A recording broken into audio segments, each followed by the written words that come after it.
Hello and welcome to the Eating Disorder Therapist podcast. This is a podcast to help you find peace with food and overcome disordered eating. And I'm Harriet Frew, aka the Eating Disorder Therapist. I'm so excited to share with you some personal stories, inspiring tips, helpful information and guest interviews to support you on your journey in finding peace with food. So today is podcast number 2. And my subject today is all about body image. I'm going to share my 3 powerful secrets to help you massively improve your body image. And this is such an important issue and one of my favourite topics to talk about. And it's not just a disordered eating problem. Sadly, so many people in our culture experience strong body dissatisfaction and are just not happy with the way they look. And this isn't good at all, as we know from studies that poor body image is linked frequently to depression, anxiety, eating disorders, and poorer levels of mental health. And it affects self-esteem. And some research indicates that as much as 1/3 of your self-esteem is related to body image. And there's no getting away from the fact that in Western culture, the pursuit of the ideal body shape is a thing. And sadly, in pursuing this, it's become linked to kind of achieving, getting admiration from peers, something that has to be perfected. So you can see that if you suffer from low self-esteem, you can be extremely vulnerable to trying to boost your self-esteem through changing your body shape. And we know that doesn't really work, but it's so seductive. So before I share my 3 tips, let's talk a bit about what I mean by body image. So body image is very much based on your own perception of your body. Okay, so it might be your thoughts about your body, the way you think about it. So you might think, oh, my tummy really sticks out. I've got fat thighs. I have shapely arms. It's your feelings about your body as well. How do you feel about your body? So you might feel, I'm not as attractive compared to my friend. So feeling envious, inadequate, or even disgusted with your body. And it's your perception of how you feel in your body. So you might say something like, even though I've lost weight, I still feel like I'm this overweight person.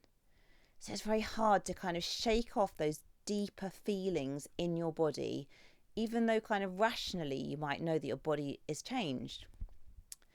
So let's move on to our tips. Okay, so firstly, tip number 1. So tip number 1 is all about the fact that your body image is pretty subjective. Okay. Now, your perceptions of your body, they might feel very accurate as you will have formed these early in life through many different experiences. And many of these different experiences may have strong emotion attached to them. But this does not make them fact. Okay, so I'm going to read that again.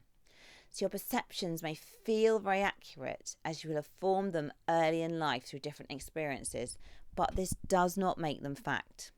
Now, this is a powerful statement because up until now, you might have been believing all your thoughts in your head without any questions or doubt.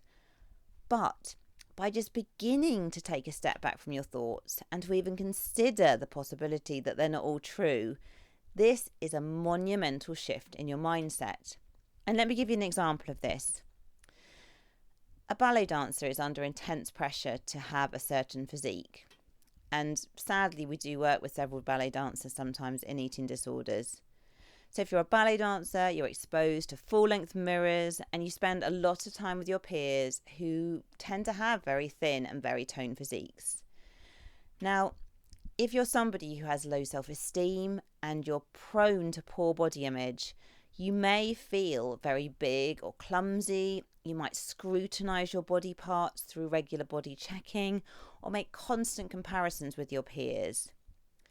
And it's quite hard, I guess, particularly if you're a ballet dancer, to have a bit more of a realistic perception about, what are real bodies like, what are bodies like, because of you're surrounded by all these other people who are also kind of pursuing this very thin and athletic physique. But someone else looking in at ballet dancers we might have very, very different perceptions, okay? So if I'm looking in and describing the ballet dancer who feels very clumsy or, very unhappy with her body, I might say, oh, she looks very kind of lean and very toned, and she looks very athletic. And that might be kind of my perception, but in terms of how she feels, that might be very, very different. So I guess I just want to kind of really help you to be able to stand back from that, because of all of us have different feelings about our bodies, and it does not make them fact. But the reason that the feelings about our bodies often feel like facts is for very good reasons.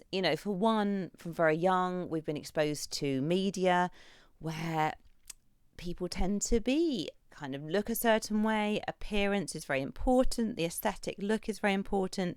So we learn from very young, even through Disney movies, that there's a certain body shape we should be aspiring to. Your body image might also be influenced significantly by the family you grew up in.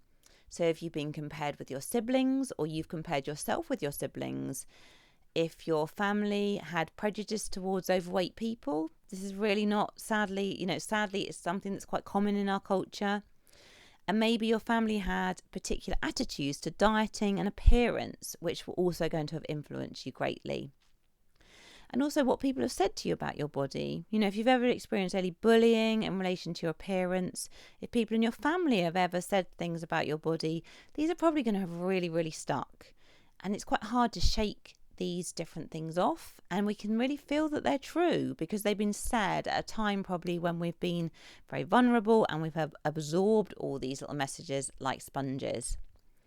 So it can be a challenging business to change how you feel about your body, because feelings run deep and can be linked to influential early life events and experiences.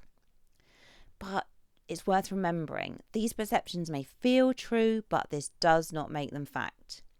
And by accepting that your body image can be a subjective business, and then being open to different ways of thinking, this places you in a powerful position to change your body image for the better. Okay, moving on to my tip number 2. Reducing negative body bashing behaviours. Okay, so what do I mean by this? Okay, so the things that we do every day have a powerful effect on our mood, our thoughts, and our well-being.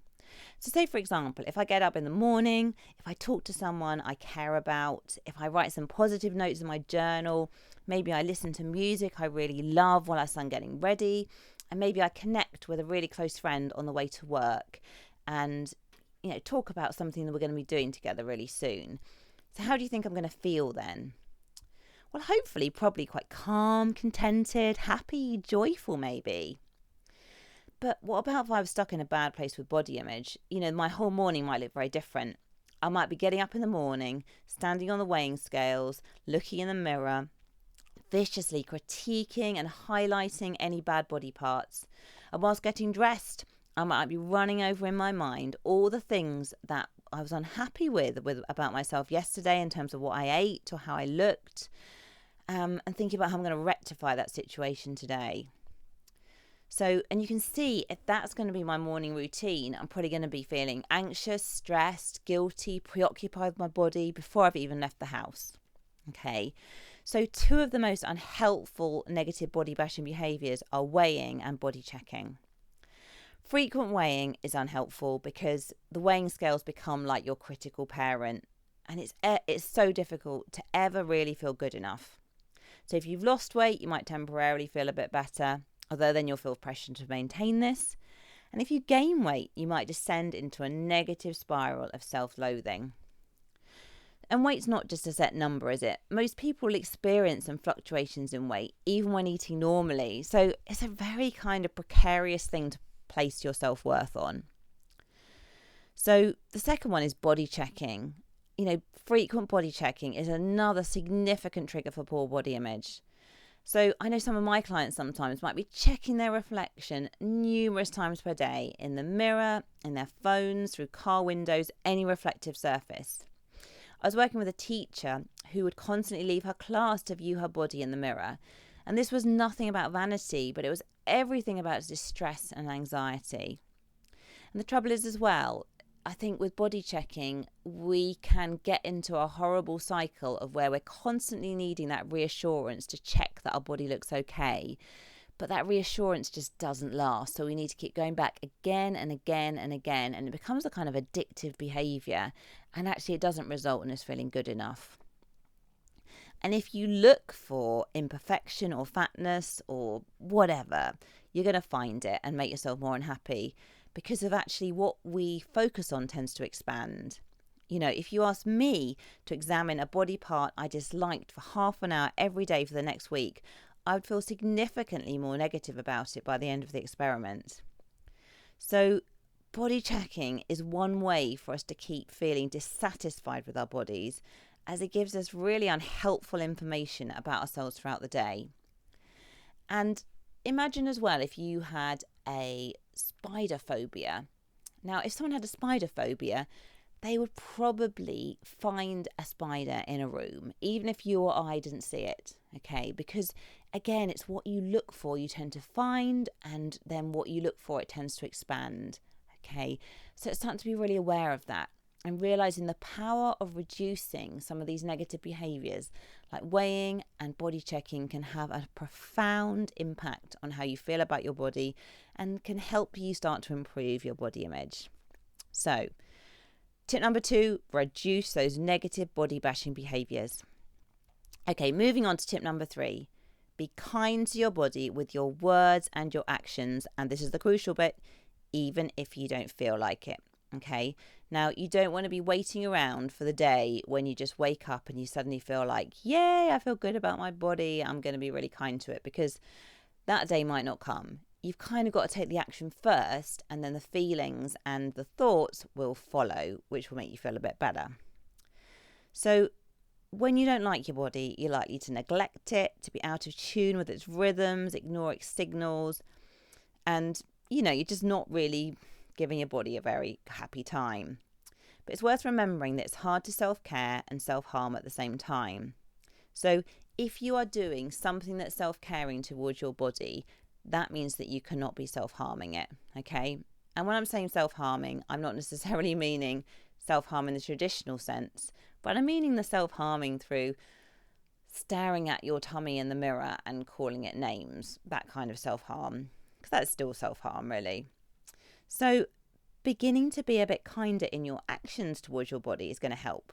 So it can start with the basics, like making sure you're getting enough sleep, allowing yourself breaks in the day, not driving yourself constantly. But also it's about learning about what specifically makes you feel good. So is it a walk in the sunshine? Is it being outside in the garden? Is it spending time with your pets and stroking them? Is it dancing around the living room? Is it having a haircut or a massage? Is it doing some relaxation? Is it doing some gentle exercise? Is it listening to your favourite music? And it's just trying to find out what are your personal things that really make you feel better in your body. And it's also as well about how you talk to your body. Okay, because if you are just talking in a non-stop stream of kind of critical, berating comments, you are not going to feel good. Now, it's very, very hard to just suddenly turn this off, but the first step is to become a bit more aware of this. And it doesn't mean that you've got to suddenly be like super body positive or say things that aren't going to really resonate with you or make you feel that it's really true. You have to start really small, and that sometimes can be helpful to thinking even about, rather than aesthetics, thinking more about what your body can do for you. So just being grateful that maybe it's healthy, maybe that you have got sort of strength, maybe that you can walk, maybe that your body can move, that has good mobility. It's starting with the really small things that you can truly believe and that you can actually, say something genuinely kind about your body. And that really helps. If you just think about when you're saying something kind to someone and how much better they feel, that's what you need to do for yourself. And I think people are often worried about being kind because they think, if I'm kind to myself, does that mean that I'm just going to give up on myself and kind of become really lazy and, I don't know, never kind of, give up even trying to bother with taking care of my body.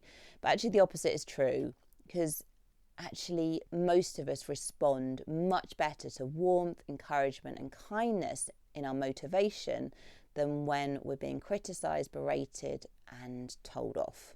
So think about that, because actually being unkind to yourself, being really critical, being really horrible, it doesn't work. Okay, so that was my third tip. Be kind to your body in your actions and in your words. So just to summarise what I've said in this podcast, to take away with you to start feeling better about your body. So 1, realise that your body image is pretty subjective. It is not based on fact, okay? It might feel true, but that this does not mean that it's true. Number 2, banish those body bashing behaviours, the weighing, the body checking. Start to replace them with other more meaningful and mood boosting behaviours. And the final one, be kind to your body with your words and your actions. Treat it well, and this is the key bit, even if you don't feel like it. So have a ponder and reflect on these 3 ways, and hopefully they will help you start to massively improve your body image. Do share as well what's worked for you in the comments below. I'd be so interested to hear from you, because I think different things work for different people. If you're not following me already, do seek me out on Instagram at the Eating Disorder Therapist. And for regular tips and insights into overcoming disordered eating, do sign up for weekly articles on my blog page at rethinkyourbody.co.uk. Thank you so much for listening, and I look forward to sharing another podcast episode with you very soon.